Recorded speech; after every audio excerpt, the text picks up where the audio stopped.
Welcome back to Small Caps, ladies and gentlemen. My name is Kerry Stevenson, and today I have asked Craig Mason. He's the Executive Chairman of Complii FinTech Solutions. I love that name, Complii. The ASX code is CF1.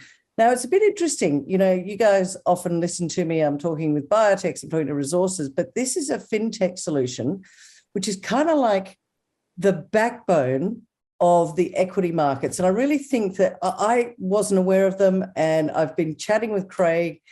Fascinating what they're doing, lots of growth, lots of development, and I think flying a little bit under the radar. So I'm excited to have them on here today so that Craig can explain what's going on and what the value proposition is. Craig, thank you so much for your time. Great to have you here on Small Caps. Yeah, terrific. Thank you very much for having me on, Kerry. Well, listen, before we get, this is the first time you and I have chatted, and so I'd like to just ask you, give us an overview of who are Complii, and then we'll go into sort of the products and why this is quite an exciting time for the company. Yeah, so Complii, as you mentioned, Kerry, we're sort of the backbone to the financial services equity capital market space when it comes to capital raising, compliance and efficiency tools for the marketplace. We listed 2 years ago via an RTO. We've had a really strong journey of acquisitions over the last couple of years and growth in our client base. We've got ourselves to a position of cash flow positive in the financial year 22. We have about 127 financial services firms who are completely reliant on our software for their compliance and for their capital raising and for their efficiency tools in the marketplace. Why are they? I'm trying to figure out, where does Complii sit on all these platforms? A lot of us watching will be saying, well, I buy and sell shares and the like. Where do you sit in that? Why is it so important? Yeah, so it starts, the genesis of Complii is very much as a compliance toolkit to allow financial services organisations to operate their businesses in a fully compliant way with their AFSL requirements. And then what it does beyond that is it becomes the toolkit where it's a depository of customer data. It's where all the capital raising activity for a financial services firm is done. It's where all their KYC and AML is controlled. So it actually is the backbone of how a financial services firm operates. Okay, that's really interesting.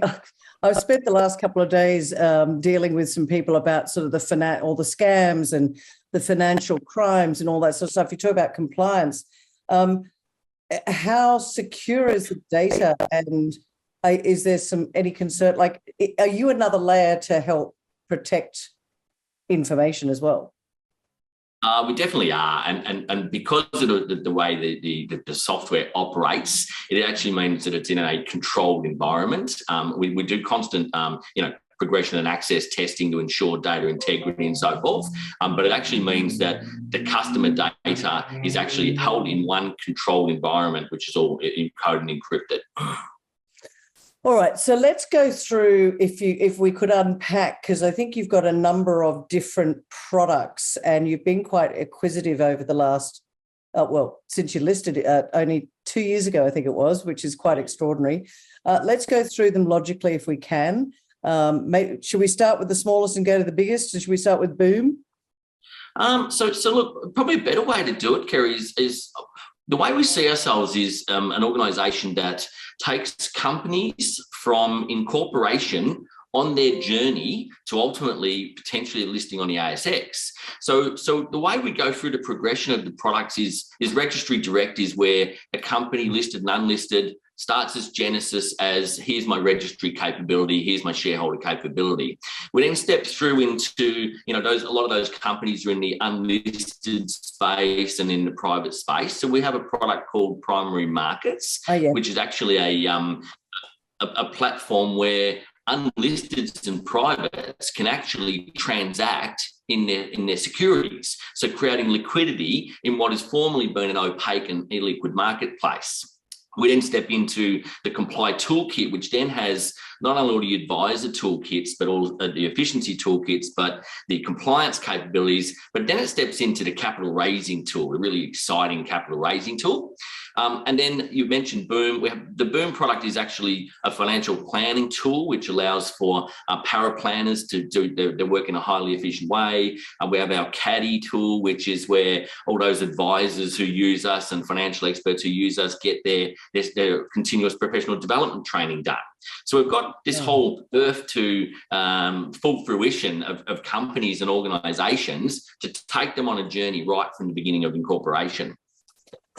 Craig, I want to just take a step back. What's your background that you decided that this is a business that has got good growth potential and you got excited about getting involved? Yeah, good question, Kerry. My background is I've been in the stockbroking world as a provider of clearing execution services.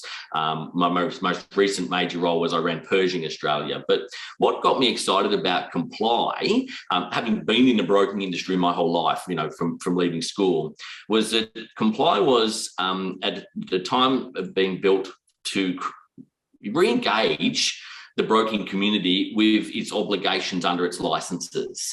And that means that you've got a situation where trust was coming back to the industry as a result of the Royal Commission and all sorts of other things going on. There was a lot of distrust across the industry, whereas Complii creates a safe set of hands for broking organisations to do what they do best for their customer base, but in that controlled, trusted environment. So that's what initially got me interested. The toolkit that we built that's become the backbone of capital raising in this country, that's the secret sauce. That's the sexy part. That's the part that actually allows for capital to be raised, our customers to share deals with each other. It's become a supermarket of deals in this country.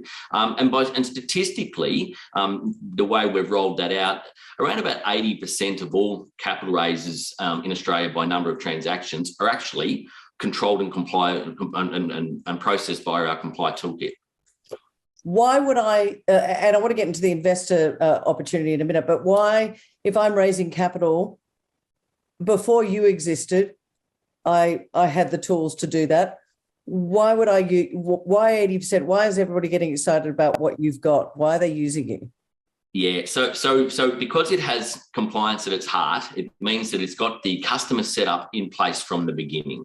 And so there's various categories of investors, right from retail to wholesale to fund managers, etc. The system actually understands and fingerprints those. So when the deal's being done, the deals are being offered to the right category of organisation, of customers.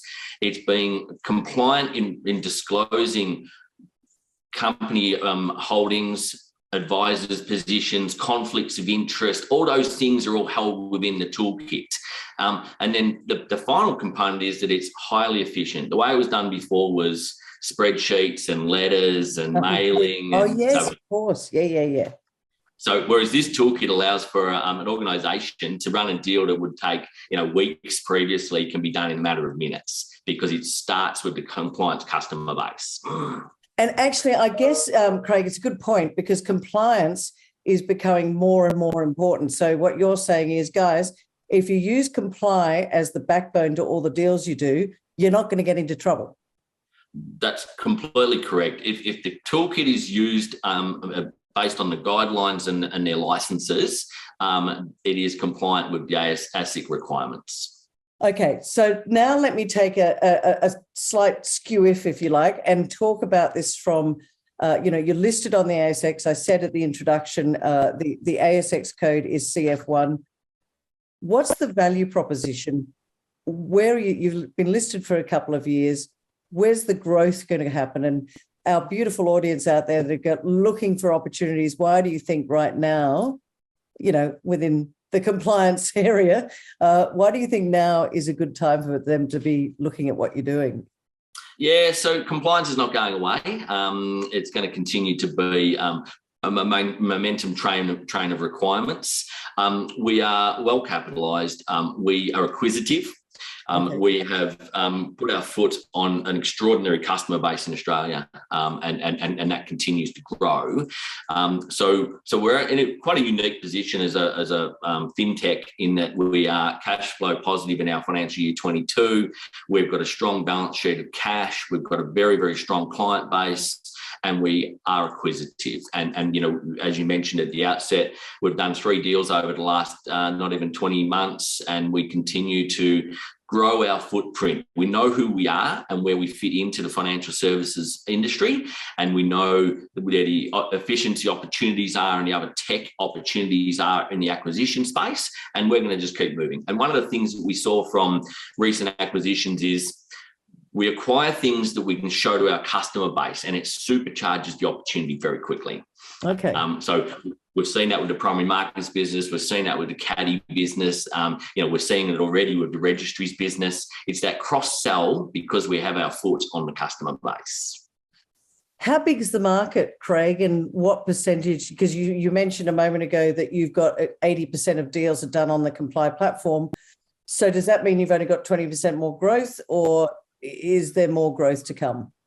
Look, a great question, Kerry. And we see ourselves right now as having about 25% of the segment we caught. And no one else actually does what we do. We think we can grow that segment, continue to grow by another 25% over the next 24 to 36 months. That's just in doing what we do for our customers. The deal flow, well, you know, there's always capital movements going on, but the reality is we have more AFSL firms to court, we have more broker-dealer firms to court. And when I say we're at 25% of the opportunity, that's the opportunity that we see as low-hanging, right? The number of financial services licensed in this country is phenomenal, but we've got 127 of them using us right now. We see our target audience as being around about 500. But what the other side of it is that most of our clients, because we're very new and because we roll out SaaS capabilities and connectivity to those, most of our clients use, you know, between 1 and 3 of our 8 or 9 modules, or they use 1 or 2 of our 5 business lines. But they're all doing the same thing.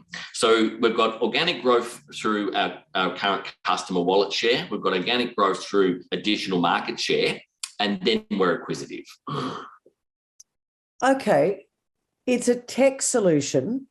So how strong is the moat? In other words, what you're doing seems to be something that makes the lives of a lot of your customers a lot easier.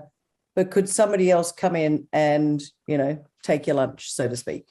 Yeah, so I think, again, great question around where we've come from. Our lineage is probably the way to put it is, this is 10 years of corporate compliance, IP and DNA, okay? And it's always been in a space that was unsexy. Compliance has always been unsexy. And realistically, that journey of 10 years, our hockey stick performance over the last 2 years is a direct result of the investment for the first 8 years and a direct result of that customer base. So for someone to come in, you know, there's always people, that's why we're quite sensitive to how we talk about our marketplace and where we're going with it, because at the moment, we are quite unique in what we provide. And people probably still see it as, you know, we're a $9 million revenue line in financial year 22. For a big organisation, it's still terribly small market opportunity. So we're quite nimble, and the bigger players who might look at doing this, you know, besides the fact we've been on a 10-year journey and we've already got our foot on a big chunk of the client base, there's no available tools to do this at the moment other than us. So no one else is doing what you're doing, but going back to what I said before, is it, you've been around for 10 years, could somebody else come in and go, you know what, I know exactly what they're doing, tic tac, bang, we're in? Yeah, look, I mean, I think with the investment, that's always the risk. The reality is, I always say building the tech's the easy part, getting the clients the hard part. So that's why we're so, you know, excited about the footprint of clients that we've got and how reliant they are on our software, because no one just changes software provider because it might be fun. If someone come out and built, you know, Excel spreadsheets, if someone built a new Excel and tried to sell it, who's buying it? It's like, why would I change? Even if it's cheap, why would I change? Yeah. All right. So a moment ago, you mentioned a 9 million revenue line. Where's that coming from? Where's the growth, do you think, going forward? Yeah, so look, I mean, obviously, because we've got 127 clients, the way it is it's quite a good distribution across our client base. So we can see the obvious growth both organically through new business, but also through new modules. So, I won't forward project where the financials are, but because it's SaaS, largely SaaS revenue, and it's a very, very sticky client base. And when I talk sticky, we've only ever had 2 clients leave us as a direct result of them both going out of business. We've never had a client leave us. Yeah, okay, I can understand that. Talk to me about the share structure at the moment. I think it's quite important when people are listening. You've got skin in the game. You're a shareholder. Talk to us about the structure of the company. Do you need to raise money? You said you're cash flow positive. I'm just, again, wanting to just unpick where the opportunity lies for our audience out there. Yeah, so we've got a very tight register. Our top 100 shareholders have continued to grow their percentage. So at the moment, our top 100 shareholders own just over 80% of the stock, up from around 60% 12 months ago. Wow, that's interesting. Yeah, so it's been quite focused. I think a lot of our customers are also shareholders and industry experts, so they understand the business model.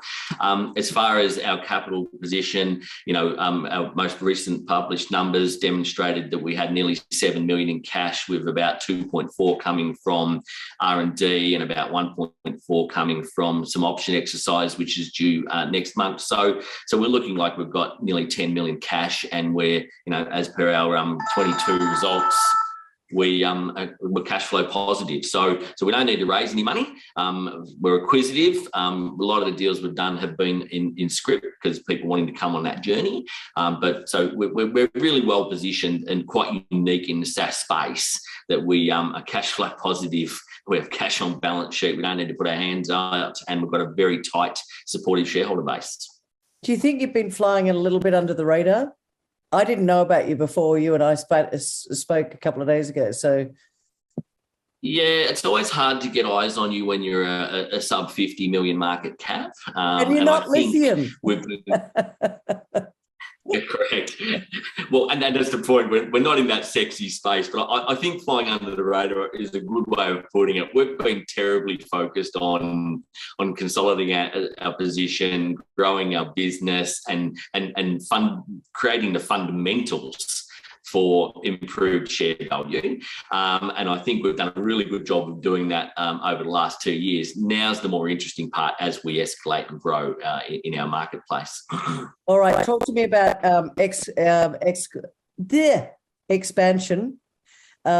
You talked a lot about Australia. Is there an opportunity to roll this out internationally? Because that could be an enormous market. Yeah, so look, there definitely is. We're not getting on a plane and spending a bunch of money courting the world markets. What we are doing is we know that most Westminster law structures around the world operate very similar to our own markets here. So we know there's a big audience of opportunity out there, whether it's Canada, whether it's the UK, whether it's, even little old New Zealand. But what we have actively done, and we continue to work closely with our larger clients who are internationals, is if we're going anywhere, we'll go there either customer-led or partnership-led. We're not just going to try and go away. So, but we're very interested in that space, and we do see, our customers are going to be our best advocates in that space. All right. So one of the things, final question before we wrap it all up and tie it up in a bow, if you like, trading and capital markets and all the rest of it. I'm talking to you in mid-November. We're coming into the Christmas season. Can revenue be a bit lumpy? Do you factor that in?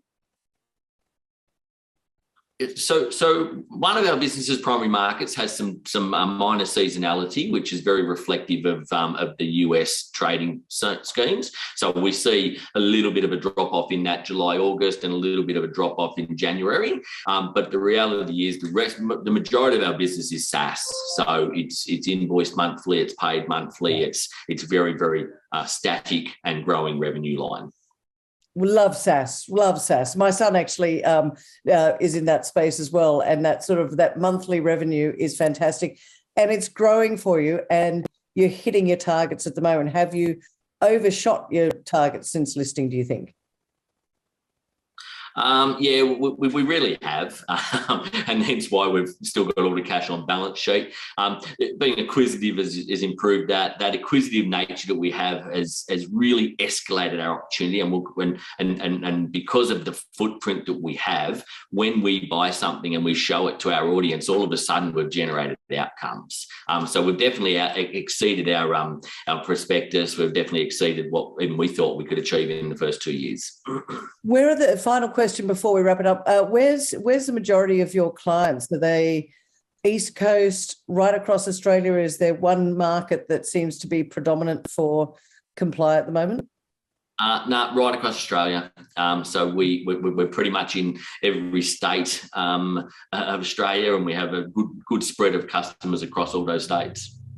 Excellent. Well, we're running out of time. I want to ask you this. Let's wrap it all up in a bow, if you like, for our beautiful audience out there.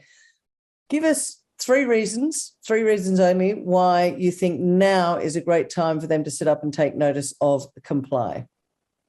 Yeah, look, I mean, we have become the backbone to the corporate raising marketplace here in Australia. We're well capitalised. We have this significant growth, both organic and acquisitive growth opportunity. So we're really nicely positioned in that financial services segment to go to the next part really quickly. Well, I'd like to just finish up by saying I think you've got the best name in the business, Complii. I mean, how can you forget a name like Complii?